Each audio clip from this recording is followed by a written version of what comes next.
కొడాలి నాని కోర్టుకు పోయాడండి.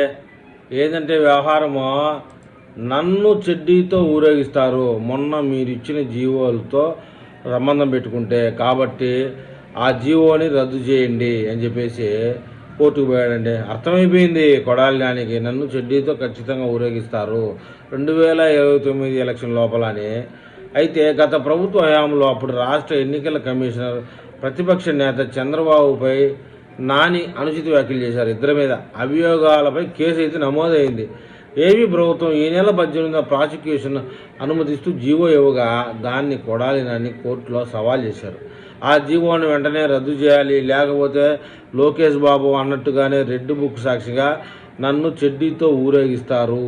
నేను ఆ రోజు నోటు దురుసుగా చాలా మాటలు మాట్లాడాను, అవి కోర్టు వారు విన్నారు, ప్రజలు విన్నారు, కాబట్టి ఆ జీవోని రద్దు చేయండి అని చెప్పి భంగపడుతున్నారండి కోర్టులో. మొత్తానికి ఏదేమైనా కొడాలి నానికి అర్థమైపోయింది ఏంటంటే, ఖచ్చితంగా 2029 ఎలక్షన్ లోపల నన్ను చెడ్డీతో ఊరేగికపోతే లోకేష్ బాబు అనుకున్న మాటని నెరవేర్చినట్టు లేకుండా పోతుందని ఫిక్స్ అయిపోయాడు ఈ పరంపోకోడు, ఈ నోటి దూల మనిషి. అయితే టీడీపీ కార్యకర్తలు ప్రతి ఒక్కరు చెప్తున్నారు, వాడిని కానీ చెడ్డీతో ఊరేగించకపోతే ఈసారి తెలుగుదేశానికి ఓట్లేమని చెప్తాను పబ్లిక్గానే.